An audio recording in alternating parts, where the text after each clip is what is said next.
भैया भानु, एक बार ने पाठ बल न्यूटन के गति विषयक नियम से एक प्रश्न पूछा है। आंकिक का 14वां प्रश्न है कि 10 ग्राम द्रव्यमान का लकड़ी का एक टुकड़ा एक 100 मीटर ऊंची मीनार की चोटी से मुक्त रूप से गिराया जाता है।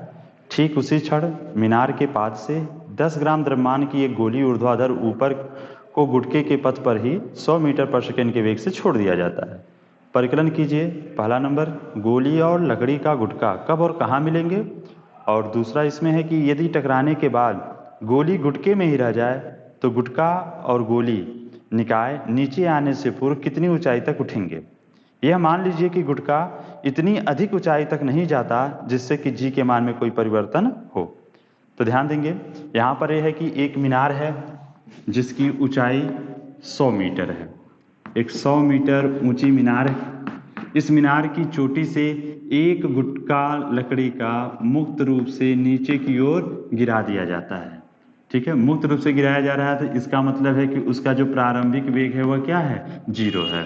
और नीचे की ओर यह जा रहा है तो इसका मतलब जो गुरुत्वीय त्वरण है ए का मान वह +g है। ठीक है, जिस क्षण इसे गिराया जा रहा है उसी क्षण नीचे से एक गोली ऊपर की ओर इसी पथ पर, जिस पथ पर गुटका आ रहा है उसी पथ पर गोली को भी छोड़ा जा रहा है। और गोली का जो प्रारंभिक वेग है, इसको अगर हम u2 मान लें तो वह प्रश्न में 100 मीटर प्रति सेकंड दिया हुआ है। और ध्यान देंगे इस मीनार की ऊंचाई है वो भी 100 मीटर है। ये जो गुटका है इसका द्रव्यमान, गुटके का द्रव्यमान और गोली का द्रव्यमान, दोनों का द्रव्यमान बराबर है और वह 10 ग्राम है। ठीक है, दोनों का द्रव्यमान समान है। अब ध्यान देंगे, यहाँ पे प्रश्न में यह पूछा गया है पहला नंबर कि गोली और लकड़ी का जो गुटका है कब और कहाँ मिलेंगे। तो देखिए, जब एक ही पथ पर ये आ रहे हैं तो कहीं ना कहीं ये दोनों आपस में मिलेंगे। तो हम मान लेते हैं कि यहाँ पर आकर ये दोनों मिल जाएंगे। तो मान लेते हैं कि ऊपर से ये जो दूरी है वह x अगर है, ऊपर से x, तो नीचे से ये दूरी कितनी हो जाएगी, टोटल दूरी 100 है। तो अब बची हुई जो दूरी हो जाएगी वो कितनी हो जाएगी, 100 - x हो जाएगी। आप इसको ऐसे भी नीचे से दूरी x ले लीजिए तो ऊपर की जो दूरी हो जाएगी वो 100 - x हो जाएगी। ठीक है, स्वतंत्र है आप। तो देखिए, तो मान लेते हैं कि ऊपर से जब ये गुटका x दूरी तय किया है तो x दूरी तय करने के बाद ये गोली जाके उससे लड़ गई है, तो गोली के द्वारा जो तय की गई दूरी होगी वो कितनी हो जाएगी, 100 - x। ठीक है, और मान लेते हैं कि कितने समय के बाद ये दोनों टकराए हैं, वो t समय के पश्चात, क्योंकि एक ही समय, देखिए दोनों को जब हमने छोड़ा है तो ये आके जब यहाँ टकराएंगे तो टकराते समय जितना समय इसे लगेगा उतना ही समय इसे लगेगा। ठीक है, तो इस तरह से इनके टकराने का जो समय है, कितने समय बाद टकराते हैं, वह ए हम लोग मान लेते हैं टी। अब देखिए, पहला पार्ट जो सॉल्व करना है उसके लिए पहले हम ये जो गुटका आ रहा है इसके लिए गति का समीकरण दूसरा लगा दे, यस बराबर ut + ½ at² का प्रयोग करेंगे। तो ध्यान देंगे इसके द्वारा जो तय की गई दूरी है वह कितनी है, x है। इसका देखिए, हम लोग ऐसा कर सकते हैं, ये जो नीचे की तरफ आ रहा है तो या तो हम इस दूरी को पॉजिटिव ले लेंगे तो इसके इस दिशा में जो वेग है उसको भी पॉजिटिव लेंगे। अगर हम ऊपर वाली दूरी को पॉजिटिव ले रहे हैं नीचे से, तो हम नीचे से ऊपर जो जा रहा है वेग उसको पॉजिटिव लेना होगा। इस तरह से करना होगा। तो हम लोग ऐसा करते हैं कि ऊपर से नीचे वाले को पॉजिटिव ले लें और जो नीचे से ऊपर जा रहा है उसके वेग को क्या ले लें, नेगेटिव ले लें।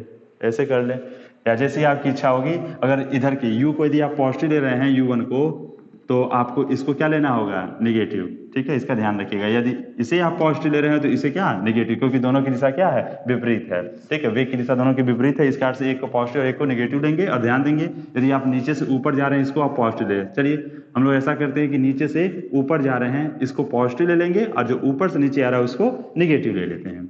ठीक है, तो उस स्थिति में यहाँ पे देखिए, अब यहाँ पे चूंकि जो दूरी हम लोग ले रहे हैं वो कितनी हो गई, x, और जो इसका प्रारंभिक वेग है इसकी बात करेंगे या लकड़ी के गुटके की, तो इसका जो प्रारंभिक वेग है वो 0, समय से गुणा करेंगे 0 हो जाएगा, प्लस 1/2 नीचे की तरफ त्वरण है g और समय t²। तो इस तरह से x बराबर 1/2 gt², समीकरण नंबर 1 बना लीजिए।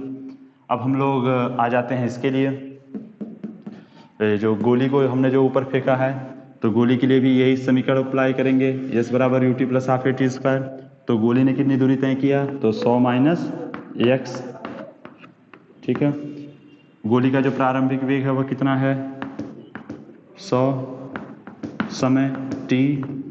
अब देखिए गोली ऊपर जा रही है जबकि गुरुत्वीय त्वरण किधर है, नीचे की ओर। g की दिशा क्या है, नीचे की ओर, दिशा विपरीत है, इसलिए यहाँ पर a बराबर क्या लेंगे, माइनस जी। तो minus 1/2 minus G T square हो गया। अब देखिए 100 माइनस एक्स, ऐसा करिए ये यक्स का मान उठा के यहाँ हम लोग रख दे, तो यक्स यहाँ पे क्या लिख देंगे, हाफ जी टी स्क्वायर। तो 100 माइनस 1/2 जी टी स्क्वायर बराबर 100 T minus 1/2 G T square. देखिए 1/2 G T square 1/2 G T square cut जाएगा। तो 100 बराबर 100 टी, तो टी बराबर 1 सेकेंड आ गया। तो इसका मतलब 1 सेकेंड के बाद यह दोनों आपस में टकराएंगे। अब हमको उसी में ये भी पूछा गया था कि कितनी दूरी पे टकरा रहे हैं, तो यक्स का मान भी ज्ञात करना है। तो चलिए यह टी का मान समीकरण नंबर 1 में रख देते हैं। तो समीकरण 1 में टी का मान हम रख देंगे, तो देखिए क्या हो जाएगा, यक्स बराबर 1/2, जी का मान 10 दिया गया है और गुणे समय टी का स्क्वायर मतलब 1 का स्क्वायर, तो ये हो जाएगा 5 मीटर। इसका मतलब ऊंचाई से कितनी दूरी पर, 5 मीटर नीचे इनका टक्कर होगा। या अगर हम जमीन से बात करेंगे, इसके पाद से बात करेंगे तो कितना हो गया, तो 100 माइनस एक्स मतलब 100 में से ये 5 घटा देंगे, तो यह आपका 95 मीटर की ऊंचाई पर, जमीन से कितनी ऊंचाई पर, 95 मीटर की ऊंचाई पर इनका टक्कर होगा। ठीक है, मीनार की चोटी से 5 मीटर और जमीन से 95 मीटर की ऊंचाई पर इनकी टक्कर होगी। कितने सेकंड के बाद होगी, 1 सेकंड के बाद होगी। अब इसमें जो दूसरा पार्ट पूछा गया है कि यदि गोली जो टकराकर गोली गुटके में ही रह जाती है तो उस स्थिति में यह कितनी ऊंचाई तक उठेगी। ठीक है, अब देखिए गुटका नीचे आ रहा था, गोली इसमें जाके टकराई, गोली का वेग अधिक है, तो अब टक्कर के बाद गोली उसी में रह गई, तो अब यह गुटका कितना ऊपर उठेगा, इसी को देखना है। तो चलिए, जब ऐसा कंडीशन आता है कि दो पिंड आपस में टकराते हैं तो टकराने के बाद उनका क्या वेग होगा उस निकाय का, तो उस स्थिति में हम लोग संवेग संरक्षण का सिद्धांत लगाते हैं। तो यह टक्कर के समय, ठीक है, संवेग संरक्षण का हम लगाएं, टक्कर से पूर्व उनका संवेग बराबर टक्कर के बाद। तो देखिए टकराते समय यदि इस पहले पिंड का जो ऊपर से गुटका आ रहा है उसका जो वेग है उसको हम v1 मान लें और ये जो गोली है उसका वेग v2 मान लें। ठीक है, गुटके का वेग v1 और गोली का वेग v2 टक्कर से पूर्व, और टक्कर के बाद चूंकि दोनों एक हो जा रहे हैं तो अब उनका जो वेग होगा वह एक ही होगा, उसको हम लोग क्या मान लेंगे, v मान लेंगे। तो टक्कर से पूर्व कुल संवेग बराबर, तो संवेग बराबर द्रव्यमान गुणे वेग। देखिए अब यह गुटके का संवेग तो m इंटू v1 और गोली का संवेग तो m इंटू v2। ठीक है, क्योंकि दोनों का द्रव्यमान समान है, जो द्रव्यमान गुटके का है वही द्रव्यमान गोली का है, इसलिए दोनों के द्रव्यमान को m हम लोगों ने मान लिया। ठीक है, और वो प्रश्न में दिया ही है 10 ग्राम। अब देखिए एक चीज और, यहाँ पे टक्कर से पूर्व कुल संवेग की बात करेंगे तो गुटके का संवेग प्लस गोली का संवेग, लेकिन गुटका नीचे आ रहा है, गोली ऊपर आ रहा है, तो एक के वेग को यदि हम पॉजिटिव लेंगे तो दूसरे के वेग को क्या लेंगे, नेगेटिव। तो चलिए हम लोग इस जो गुटका है, गुटका नीचे से ऊपर से नीचे आ रहा है तो इसी के वेग को ऋणात्मक ले लेते हैं। ठीक है, तो यह माइनस में हो जाएगा, तो minus m v1 plus m v2। एक के वेग को ऋणात्मक लेना होगा क्योंकि यहाँ पे संवेग संरक्षण के सिद्धांत लाने के लिए, क्योंकि संवेग हमारी कैसी राशि है, सदिश राशि है, तो दिशा के साथ वेग को लेना होगा हम लोग को। तो चलिए, तो गुटका नीचे आ रहा है तो इसके वेग को ऋणात्मक ले रहे हैं, गोली ऊपर आ रहा है तो इसके वेग को धनात्मक ले रहे हैं।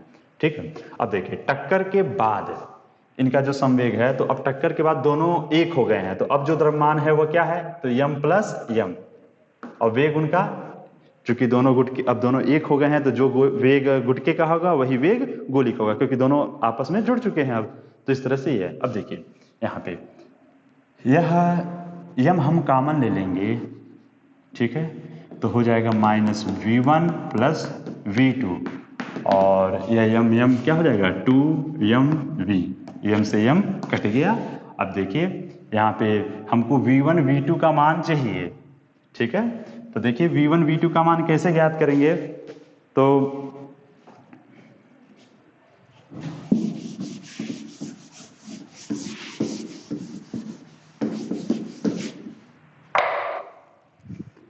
देखिए, हम लोग को यह मालूम है कि ये ऊपर से जो नीचे आया है वह कितने देर के और कितनी दूरी चलने के बाद टकराया है, तो 5 मीटर। तो 5 मीटर चलने के बाद उसका वेग क्या है, यह हम निकाल सकते हैं। v बराबर u प्लस ए टी। यह गति का पहला समीकरण हम लोग अप्लाई कर दें तो गुटके का जो वेग होगा टकराने से पहले, जिसे हम लोगों ने v1 माना है, तो v1 बराबर क्या हो जाएगा, तो प्रारंभिक वेग 0, ठीक है, गुटका मुक्त रूप से गिर रहा है, प्लस जी टी। जी का मान 10, कितने समय बाद टकरा रहा है, तो 1 सेकंड के बाद, तो हो गया 10 मीटर प्रति सेकंड। तो गुटके का वेग टकराने से पहले कितना है, 10 मीटर प्रति सेकंड। तो v1 हमें मालूम चला। अब v2 भी ज्ञात कर लें कि जो गोली ऊपर जा रही है तो टकराने से पूर्व उसका वेग क्या था, तो ये v बराबर u प्लस ए टी, उसके लिए भी अप्लाई करेंगे। तो उसका वेग को v2 माने हैं, तो v2 बराबर u, तो प्रारंभिक वेग उसका 100 है, माइनस जी टी। माइनस इसलिए क्योंकि यह गुटका गोली ऊपर जा रहा है जबकि गुरुत्वीय त्वरण नीचे की ओर है। तो 100, जी का मान 10 और समय का मान 1, तो यह 10, 100 में से 10 जाएगा, कितना आ जाएगा, 90। तो 90 मीटर प्रति सेकेंड। अब चलिए यह मान यहाँ पे रख देते हैं हम लोग। v1 का मान है -10, देखिए v1 का मान 10 है तो -10 हो गया, प्लस v2 का मान है 90 रख दिए, और ये आपका 2v। 90 में से 10 जाएगा तो कितना हो जाएगा, 80 बराबर 2v। तो v बराबर कितना हो जाएगा, 40 मीटर प्रति सेकेंड। इस तरह से टक्कर के बाद अब गुटके का वेग जो आ रहा है वह 40 मीटर पर सेकेंड आ रहा है, पॉजिटिव आ रहा है। तो इसका मतलब ये गुटका कहाँ जाएगा, ऊपर जाएगी, क्योंकि ऊपर वाली दिशा को हमने क्या माना है, पॉजिटिव माना है। तो देखिए, तो इस तरह से v बराबर 40 मीटर पर सेकेंड आया कि ये गुटका और गोली जो दोनों मिलकर एक हो गए हैं, यह 40 मीटर पर सेकेंड के वेग से ऊपर जाएंगे। ठीक, तो अब इनका इस पिंड का हमें वेग मालूम चल गया है। तो जब वेग मालूम चल गया है तो अब हम यह ज्ञात कर सकते हैं कि कितनी ऊंचाई तक जाएगा। अब देखिए, यहीं से अब यह गुटका और यह गोली ऊपर जाना शुरू कर रहे हैं, और इनका जो वेग है वह प्रारंभिक वेग जो है वह हो गया 40 मीटर प्रति सेकेंड। ठीक, तो कितनी ऊंचाई तक गए हैं, तो जब तक इनका वेग 0 नहीं हो जाएगा तब तक ये ऊपर जाएंगे। तो मान लेते हैं कि यह अंतिम वेग इनका क्या होगा, अंतिम वेग को v डैश मान लेते हैं, तो क्या हो जाएगा, वह अंतिम वेग 0 होना है। तो चलिए, तो s बराबर u T plus half A T का प्रयोग कर ले हम लोग, हाफ ए टी स्क्वायर का। तो देखिए, इनके द्वारा जो तय की गई जो दूरी है उसको h मान लेते हैं। तो प्रारंभिक वेग इनका कितना आ गया है, 40। ठीक है, रुकिए, देखिए समय तो नहीं मालूम है इसलिए हम लोग दूसरा समीकरण नहीं अप्लाई कर पाएंगे। चलिए तीसरा लगाते हैं, v स्क्वायर बराबर u स्क्वायर प्लस 2as। क्योंकि समय हमको नहीं मालूम है इसलिए हम ये दूसरा समीकरण नहीं अप्लाई कर पाएंगे। और देखिए अंतिम वेग, तो अंतिम वेग इसका अधिकतम ऊंचाई पर जाएगा तो उसका अंतिम वेग क्या है, 0। किस वेग से उसे फेंका गया है, मतलब ऊपर जा रहा है वह 40, तो 40 का स्क्वायर हो गया। ठीक है, चूंकि पिंड ऊपर जा रहा है, गुरुत्वीय त्वरण नीचे है, तो त्वरण क्या होगा, ऋणात्मक हो जाएगा, -g हो जाएगा, तो -2g और s। ठीक है, तो 2gs को इधर लेते हैं, तो 2gs बराबर 40 का स्क्वायर है।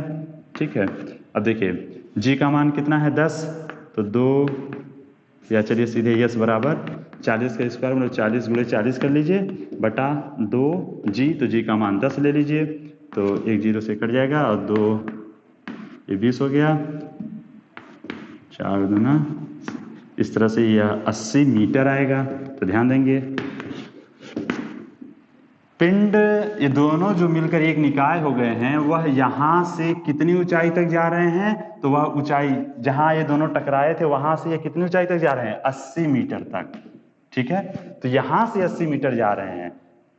ध्यान देंगे, तो पृथ्वी तल से उनकी ऊंचाई कितनी हो जाएगी, तो पृथ्वी तल से यह पॉइंट कितना था, 95 मीटर था। ठीक है, तो 95 में यह 80 जुड़ जाएगा, तो इस तरह से यह आपका हो जाएगा 175 मीटर। पृथ्वी तल से 175 मीटर की ऊंचाई तक जाएगा, और इस चोटी से कितनी ऊंचाई तक जाएगा, तो ध्यान देंगे, पृथ्वी तल से 175, तो चोटी से कितना, ये चोटी कितनी ऊंचाई तक है 100 मीटर, तो 100 घटा देंगे तो 75 मीटर। इस तरह से चोटी से 75 मीटर और पृथ्वी तल से 175 मीटर की ऊंचाई तक यह जाएगा। इस तरह से इसमें जो पूछा गया था उसे हम लोगों ने प्राप्त कर लिया। अन्य किसी प्रश्न में समस्या होगी तो उसे पूछिएगा, उसे बताया जाएगा।